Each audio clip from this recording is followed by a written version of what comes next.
있었습니다. 어느 날 갑작스레 아빠가 심근경색으로 돌아가셨습니다. 전날까지만 해도 분명히 아무 증상도 없었던 것 같은데 마른 하늘에 날벼락도 아니고 왜 우리 아빠에게 그러한 일이 생겼는지 하늘이 원망스럽기만 했습니다. 세상의 가족이라고는 우리 네 식구가 전부였는데 항상 든든하게 우리를 지켜주시던 아빠가 우리 옆에 없다는 것이 도저히 믿어지지가 않았습니다. 우리 아빠는 세상에 이런 사람이 또 있나 싶을 정도로 정말 좋은 분이셨거든요. 그랬기에 많은 분들이 분상을 와주셨습니다. 장례식장에서 눈물을 머금으며 제가 엄마에게 물었어요. 엄마, 그래도 할머니한테는 연락해야 하지 않아? 그렇잖아도 엄마가 연락드렸어. 그래도 부모인데 와봐야 하는 게 맞는 거지. 그럼 지금 오시는 중이겠네? 설마 아빠 장례식장인데 와서 난리치는 건 아니겠지? 제 물음에 엄마는 그저 넋이 나간 사람 마냥 아빠 영정사진만 바라볼 뿐이었어요. 생전에 아빠는 항상 엄마를 걱정하곤 했는데요. 엄마는 아빠를 만나서 결혼을 하고 난 뒤 평생토록 살림만 하고 지내셨거든요. 거기다 착해도 너무나 착했기에 그런 엄마를 이용해 먹으려는 사람도 참 많았어요. 특히나 아빠 본가 가족들이 항상 엄마를 무시하곤 했다고 합니다. 우리 아빠는 젊었을 때부터 시장에서 일을 했다는데요. 생선이나 과일, 그릇, 그리고 신발까지 돈이 될 만한 건 안 팔아본 것이 없다고 할 정도로 악착같이 장사해서 돈을 벌었다고 하는데요. 그래도 사업수완이 있었던 것인지 장사로 성공을 해서 꽤 많은 돈을 벌었다고 했습니다. 본가에서 둘째이던 아빠는 본가 가족들에 대한 애착이 별로 없었어요. 언젠가 아빠한테 들어보니 할머니가 아빠를 그렇게 차별했다고 했거든요. 단지 돌아가신 증조할머니를 많이 닮았다는 이유에서 그랬다고 하네요.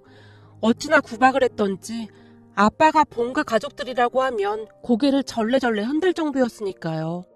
그러다가 부모님이 결혼하고 나서 아빠 장사가 승승장구했고 우리 가족이 잘 사는 것을 본 할머니가 아빠에게 잘해주는 척을 했다고 하네요. 제가 알기로는 그러면서 꽤 많은 돈을 가져갔다고 들었습니다. 그런데 문제는 할머니가 우리 엄마를 그렇게 못마땅해 했다고 합니다.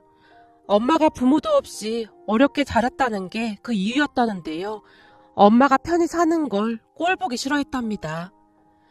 네 주제에 이렇게 잘 먹고 잘 사는 거 감사하게 생각하고 살아. 우리 아들이 아니면 네가 이렇게 살 수나 있었겠냐? 우리 아들이나 되니까 너 같은 고아랑 결혼한 거지. 사실 네가 뭐 하나 볼 것도 없잖니?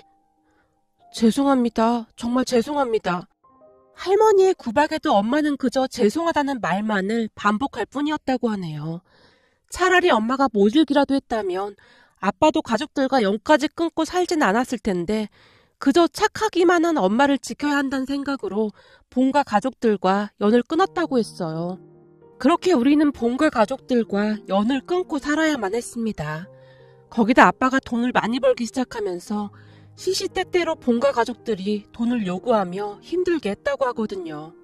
특히나 할머니는 갖은 핑계를 대며 우리 부모님께 돈을 빼앗아가다시피 해서는 큰아빠 부부에게 가져다 줬다고 했으니까요. 그렇게 해서 큰아빠와 큰엄마가 할머니한테 잘하는 것도 아니었다는데 마치 할머니에게는 큰아빠 부부만이 존재하는 것처럼 돈이 생길 때마다 다 가져다 주곤 했다네요. 암튼 우리는 그러한 이유로 본가 가족들과 일체 연락을 하지 않고 있었어요. 오죽했으면 어린 시절 저는 아빠에게 가족이 없다고 알고 있을 정도였으니까요. 그랬던 본가 가족들을 아빠 장례식장에서 다시 마주하게 되었습니다. 적어도 아빠의 엄마인 할머니한테는 알려야 했으니까요. 엄마는 그게 최소한의 사람의 도리라고 말했었거든요. 하지만 그렇게 마주한 본가 가족들은 하나도 변한 게 없었는데요. 장례식장에서 엄마를 보자마자 몰아붙이기 시작했습니다. 특히나 장례식장을 들어서던 할머니가 아빠의 영정사진을 확인하고는 쓰러지듯 털썩 주저앉아서는 장례식장에 떠내려가라 큰 소리로 통곡을 하기 시작했어요. 아니 네가 왜 거기에 있느냔 말이야. 부모 형제랑 영까지 끊고 살았으면 잘 살았어야지. 이게 뭔 일이냔 말이야. 이게 다 저것 때문이다. 저것한테 재수가 온 붙어서 우리 아들이 먼저 간 거야. 이게 다 너 때문이란 말이야. 그러게 그때 우리가 결혼 반대했을 때 네가 우리 아들이랑 헤어졌으면 이런 일도 없었을 거 아니야. 이 천하의 못된 거사. 네가 여기가 어디라고 뻔뻔하게 얼굴을 들고 서 있어. 당장 나가! 당장 나가란 말이야! 할머니가 엄마 상복을 마구마구 잡아 끌며 소리를 질러댔어요. 그 모습을 보며 제가 할머니의 손을 뿌리쳐버렸는데요. 딱 보니 네가 저거 딸인가 보구나. 우리 엄마는 아무 잘못 없으니까 그만하세요. 이게 어디서 버릇없이 어른한테 대들어. 하긴 뭐 그 애미 그 딸이니 뭘 배우고 자랐겠어. 이러려고 여기 오신 거면 그만 가세요. 뭐가 어쩌고 어째? 그게 처음 본 네 할미한테 할 소리냐? 그동안 너희들이랑 내가 왜 생이별을 하고 살았는데 그게 다 저 인간 때문이란 말이야. 근데 할미한테 말본새가 그게 뭐냐? 소란 피우실 거면 그만 나가세요. 지금 제 동생 놀란 거 안 보이세요? 제가 엄마 앞을 가로막으며 할머니께 단호하게 말했어요. 그 순간 할머니가 곁눈질로 엄마 뒤에 서 있던 동생을 빤히 바라봤는데요. 그래도 꼴의 아들은 낳았네 그려. 아주 잘 됐네. 우리 장남한테 딸만 있는데 이렇게 된 마당에 쟤를 우리 장남 호적에 올려야겠구나. 아니 제 동생을 왜 큰아빠 호적에 올려요? 이상한 소리 하지 마시고 그만 가보세요. 니들이 잘 모르는 모양인데 아들이 먼저 세상을 떠나면 부모가 모든 재산을 가져갈 수 있는 거야. 그러니까 내가 네 아빠 재산을 다 가져갈 수 있다 그 말이다. 그런 게 어딨어요. 우리 엄마가 있는데. 니들이 아직 잘 모르나 본데 니네 엄마한테는 자격이 없어. 원래 법이라는 게 그래. 그리고 저 꼴통이 키우는 것보다 우리 장남 내외가 키우는 게 훨씬 나을 거고. 이래봬도 우리 장남 내외가 둘 다 대학까지 나왔다 그 말이야. 그니까 넌 네 딸 데리고 조용히 몸만 나가거라. 손자는 우리가 알아서 키울 테니. 사실 지금껏 우리 아들 덕에 잘 먹고 잘 사는 것만 해도 고마워해야 할 일 아니냐? 양심이 있으면 네가 알아서 나가야 할 거 아니야. 할머니가 엄마를 있는 대로 노려보며 큰 소리로 말했어요. 그 순간 엄마가 할머니 앞에 무릎을 꿇었는데요. 어머님, 제발 우리 애들이랑 저랑 먹고 살게만 해주세요. 웃기는 소리 하고 있네. 네가 배운 게 있어? 뭘 할 줄 아는 게 있어? 이왕 이렇게 된 김에 대학 나온 우리 장남 내외가 키우는 게 맞다. 아무래도 대학 나온 사람들이 훨씬 잘 키우겠지. 어리버리한 네가 아범도 없이 어떻게 둘을 키우겠어? 할머니의 말에 엄마가 덜덜 떨면서 눈물까지 흘리고 있었는데요. 그런 엄마를 보며 할머니의 얼굴이 더욱 기구만장해져 있었어요. 그리고 그런 할머니 뒤에 큰아빠 부부와 고모 부부가 팔짱을 낀 채 서 있었습니다. 본가 가족들을 보며 정말 기가 막혔기에 제가 그 사람들을 노려보고 있었는데요. 장례식장이 소란스러워지기 시작했습니다. 뭐야, 저 사람들이 시댁 가족들인가 보구만. 시어머니랑 며느리 사이가 아무리 안 좋아도 그렇지 어쩌면 저럴 수가 있어. 뭔 일 나기 전에 누가 가서 말려야 하는 거 아니야? 그러게 말이야. 너 시어머니 눈매가 보통이 아니네. 살기가 가득해 보이는구만. 근데 저러다 자식이랑 남겨진 재산 시어머니한테 다 빼앗기는 거 아니야? 다들 놀란 채 한마디씩 하고 있었거든요. 그런데 그 순간 아빠 친구 두 분이 우리에게로 걸어왔는데요. 안녕하세요. 저는 상철이 친구입니다. 어머니께서 많이 화가 나신 건 알겠는데 가족분들이 지금 여기서 그러고 계시면 떠난 사람한테 예의가 아닌 것 같네요. 조금만 진정해 주시겠어요? 지금 재수씨도 많이 놀라 있어서요. 할머니가 곁눈질로 주변을 살펴보더니 갑자기 통곡을 하기 시작했습니다. 할머니의 연기는 연기자 저리 가라였는데요. 통곡을 시작하자마자 눈에서 금세 눈물이 흘러내렸거든요. 그렇게 장례식 내내 우리는 껄끄러운 본가 가족들을 마주해야만 했습니다. 본가 가족들은 한자리에 모여 앉은 채 우리를 보며 계속 수근거리고 있었는데요. 아무래도 뭔가 어마어마한 짓을 꾸미는 듯 해 보였어요. 그 모습을 보며 제가 걱정스레 엄마에게 물었어요. 엄마, 우리 아빠 재산인데 저 사람들이 왜 가지고 간다고 하는 거야? 아니야. 엄마가 어떻게든 다 지켜낼 거야. 니들 아빠가 있었으면 말 한마디도 못했을 텐데. 엄마의 얼굴에는 근심이 가득해 보였습니다. 그 뒤 장례식이 끝나자마자 본가 가족들이 본색을 드러내기 시작했어요.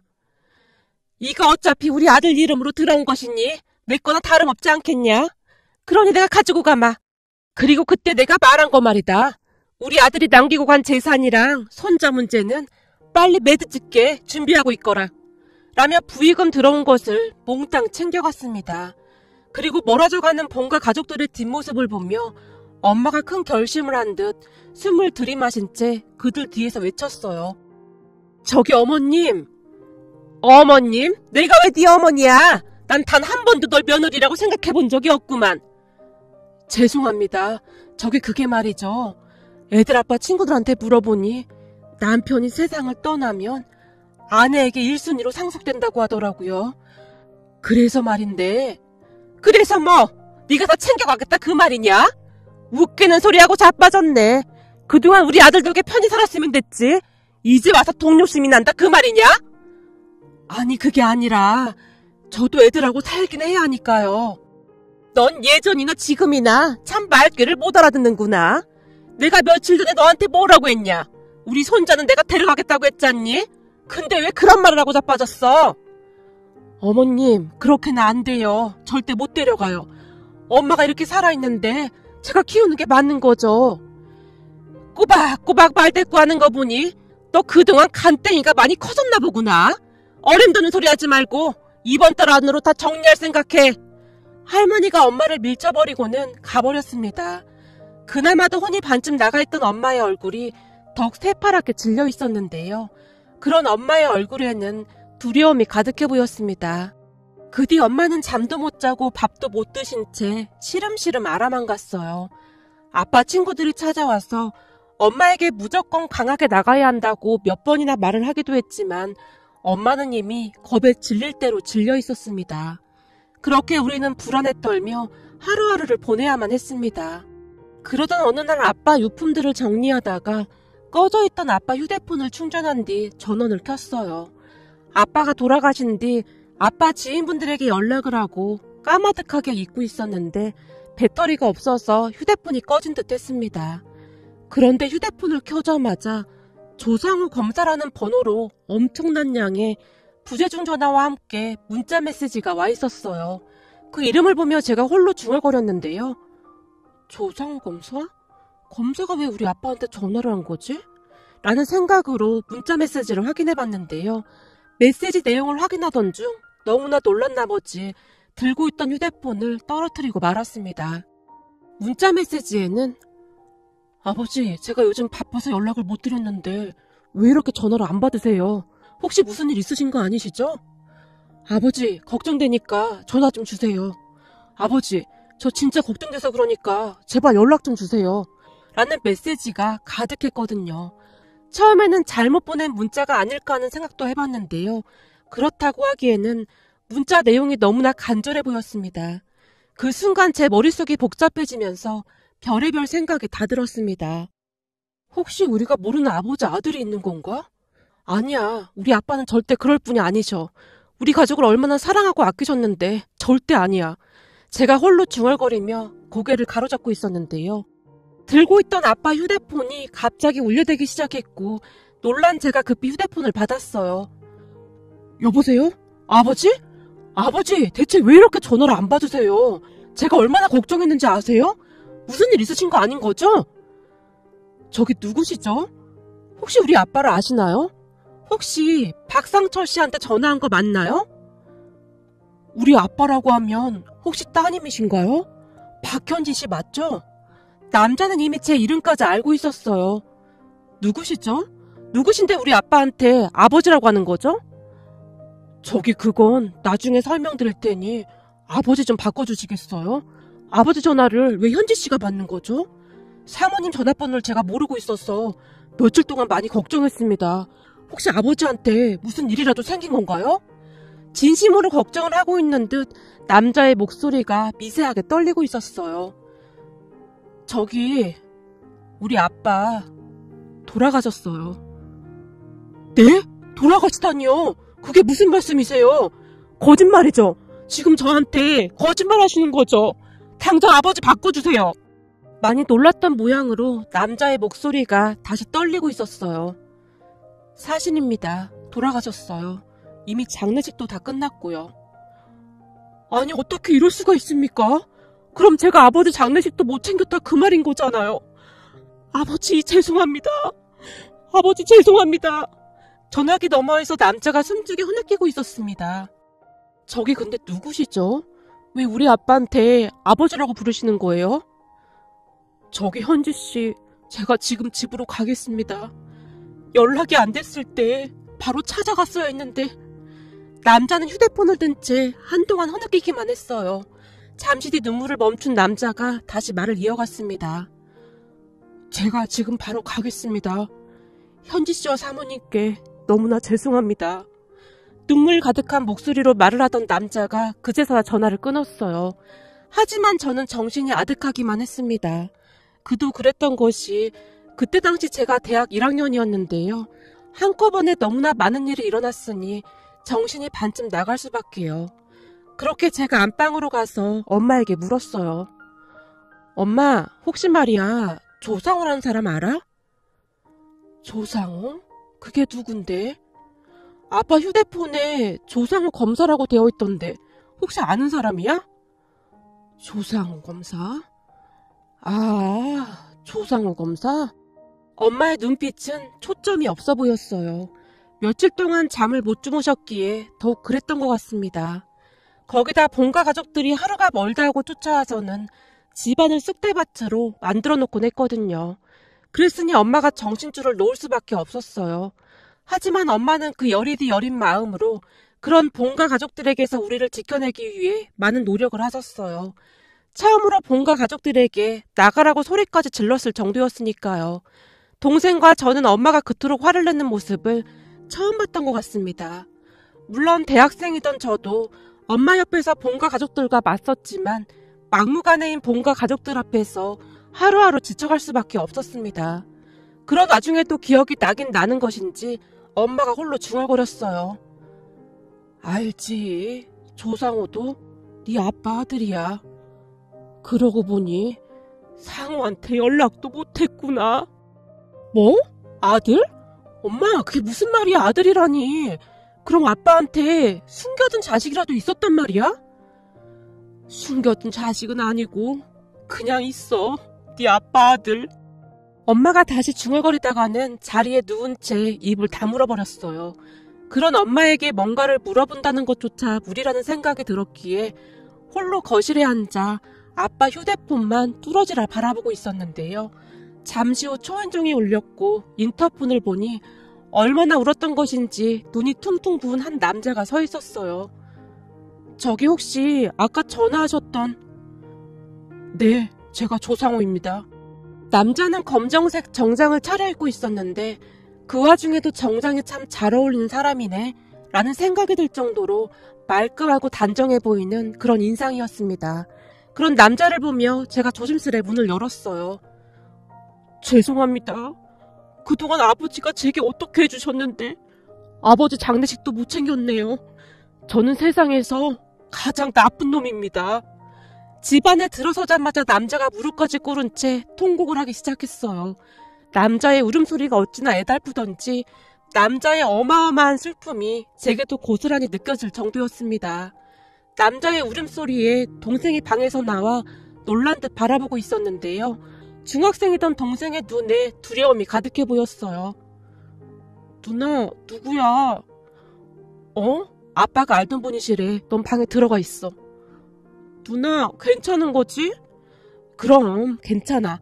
아빠랑 잘 알던 분이시래. 그니까 넌 엄마한테 가 있어. 그동안 동생도 본가 사람들에게 시달릴 대로 시달렸기에 잔뜩 겁에 질린 채 눈치를 보며 안방으로 들어갔어요. 그리고 제가 그 남자를 이끌고 소파로 데리고 와서는 물을 한 잔 건넸습니다. 저기 우선 이거 한 잔 드세요. 우리 아빠랑 잘 알던 사이신가 보네요. 제가 아빠 지인분들께는 거의 다 연락을 드렸는데 너무나 갑작스러워서 잘 알던 분들께만 연락을 드렸거든요. 어쩐지 이상했습니다. 라고 입을 뗀 남자가 제게 믿을 수 없는 말을 하기 시작했어요. 사실 제가 땡땡지검 검사로 일하고 있습니다. 근데 이후 몇 달 바빠서 아버지께, 그러니까 현지씨 아버님께 연락을 못 드렸어요. 사건이 워낙 많았거든요. 근데 며칠 전 꿈에 아버지가 나타나셨어요. 저한테 상우야, 우리 아들 잘 커져서 고맙구나. 항상 바른 검사가 되거라. 라는 말씀을 하시는 게 아니겠어요? 그때 잠에서 깼는데 꿈이 너무나 생생한 거예요. 그래서 아버지께 계속 전화를 드렸는데 아마도 아버지가 제게 마지막 인사를 하고 떠나신 것 같네요. 제가 궁금해서 그러는데 우리 아빠가 검사님을 어떻게 아시는 거예요? 엄마한테 물어보니 엄마도 아시는 분 같긴 하던데. 아주 오래전 일인데 아버지가 운영하시던 가게에서 제가 신발을 훔쳤거든요. 아버지 가게에서 신발을요? 네, 그때 당시 저는 할머니 할아버지랑 같이 살았는데 생부라는 사람은 저를 두 분께 맡겨둔 뒤 몇 번 찾아오지도 않았고 생모라는 사람은 얼굴 한 번을 본 적이 없었으니까요. 그랬기에 사는 게 힘들 수밖에 없었어요. 그러던 어느 날인가 낡을 대로 낡은 제 신발을 보고 한 친구가 놀려댔어요. 하지만 집안 형편을 뻔히 알고 있었기에 할머니 할아버지께 신발을 사달라는 말도 못하고 있었거든요. 그렇게 잔뜩 화가 난 채 날 낳아준 부모를 원망하며 거리를 배회하다가 현지 씨 아버님 가게를 지나게 되었어요. 그때 가게 안에 사람이 꽤 많이 있었는데 제가 그만 나쁜 마음을 먹고 말았습니다. 몰래 운동화 한 개 가지고 나와도 아무도 눈치를 못 챌 것 같았거든요. 그렇게 가게 안으로 들어가서 이리저리 눈치를 보다가는 운동화를 하나 집어서 가게 안을 빠져나오려고 했는데 현지 씨 아버님께서 이미 다 보고 계셨다는 듯이 제 팔을 꽉 붙잡았어요. 그때 생각이 나는지 말을 하던 남자가 잠시 말을 멈추고는 긴 한숨을 내쉬었어요. 그리고는 남자가 그때 상황을 자세히 말해줬는데요. 고등학생이던 남자의 팔을 꽉 잡은 아빠가 남자를 데리고 창고 같은 곳으로 데려갔다고 합니다. 아빠의 손에 이끌려가던 남자의 머릿속이 복잡하기만 했다는데요. 경찰서에 가게 되면 우리 할머니 할아버지 불쌍해서 어쩌지라는 생각부터 학교에까지 다 알려지겠지 라는 생각까지 별의별 생각에 다 들더랍니다.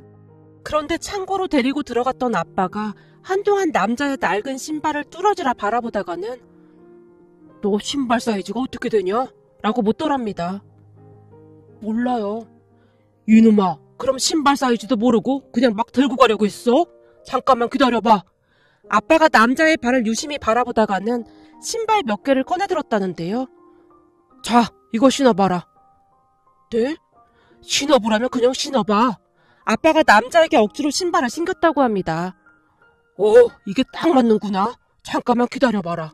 그리고 이거 하나 더 가져가거라. 전 돈이 없는데요. 괜찮아. 너도 아까 봤다시피 오늘 아저씨네 가게 장사가 엄청 잘 됐거든. 그냥 받아둬라. 그 대신 너 나랑 약속 하나만 하자. 앞으로는 절대 이런 짓 하지 않겠다고 말이야. 남자가 말이야, 자존심은 지킬 줄 알아야지. 도둑질이 뭐냐 이놈아. 얼굴은 멀쩡하게 생겨서는. 그 말에 남자가 흐느껴 울기 시작했다는데요. 뭐야, 거기다 울보구만 울보. 너 밥은 먹었어? 가자. 나도 아직 저녁 안 먹었는데 같이 국밥 한 그릇 먹자꾸나. 저기 앞에 집 국밥이 아주 기가 막히거든.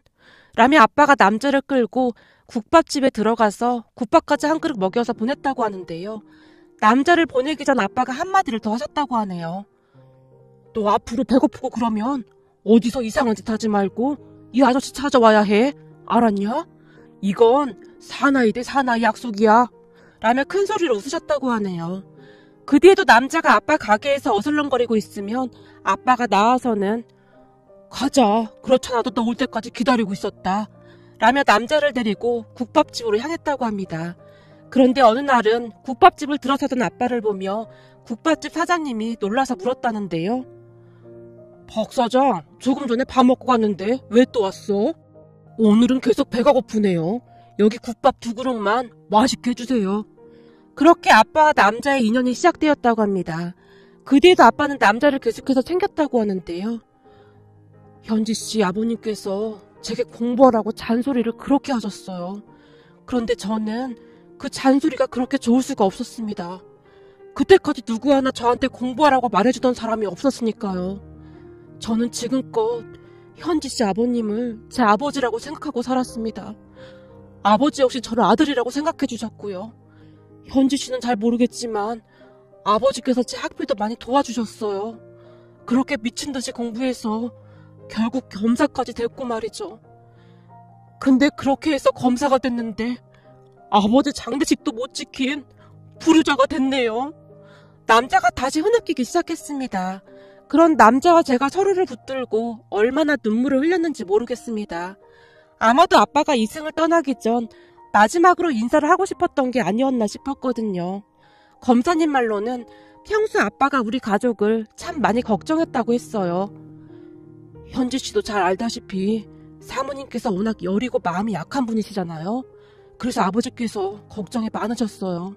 가끔 아버지와 단둘이 술이라도 한 잔 마시는 날이면 혹시 나중에 아버지한테 무슨 일이 생기거나 하면 저한테 가족들 좀 잘 챙겨달라고 신신당부까지 하셨어요.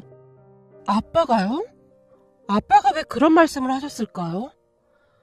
지금에 와서 생각해보면 아마도 아버지는 일이 될 줄 미리 아셨던 게 아니었나 싶네요. 그랬으니 저한테 몇 번이나 가족들을 부탁하셨던 거고요. 아버지 본가 사람들이 보통이 아니라고 하시면서 걱정을 많이 하셨거든요. 혹시 그 사람들도 아버지 돌아가신 거 알고 있나요? 네, 돌아가신 건 알려야 할 것 같아서 할머니께 연락드렸는데 장례식장에 와서 한바탕 난리를 피우고 가셨어요.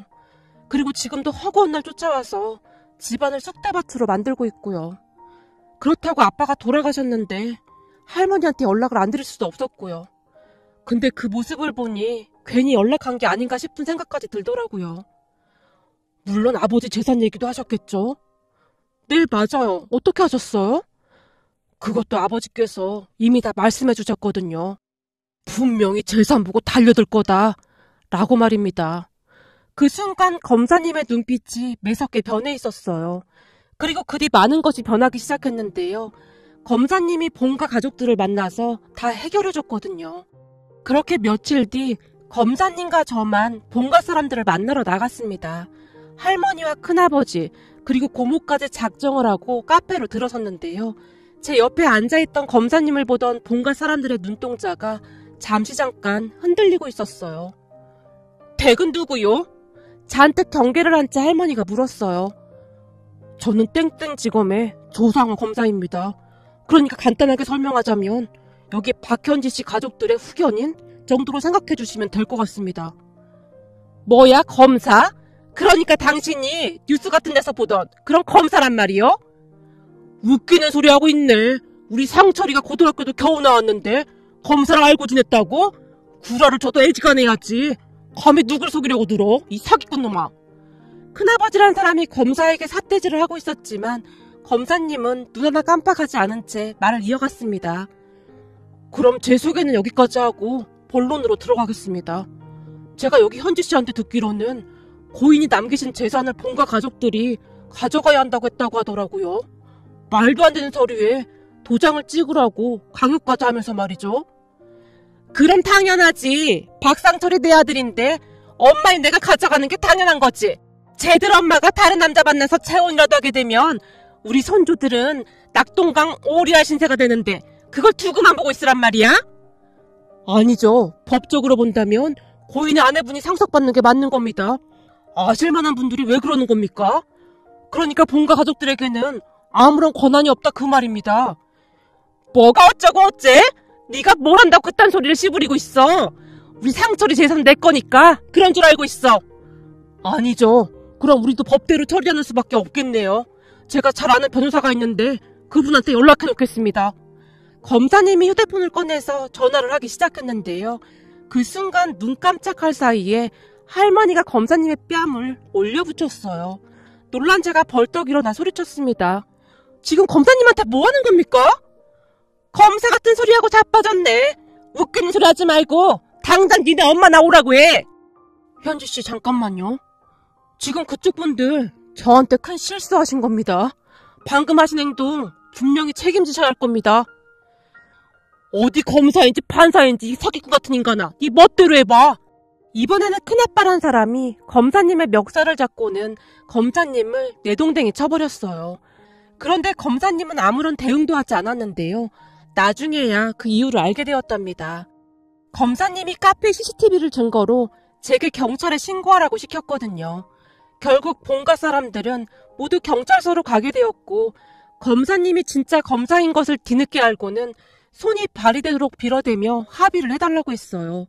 하지만 검사님은 절대 합의를 해주지 않았습니다. 그랬더니 할머니가 엄마에게 전화를 해서는 예, 내가 다 잘못했다.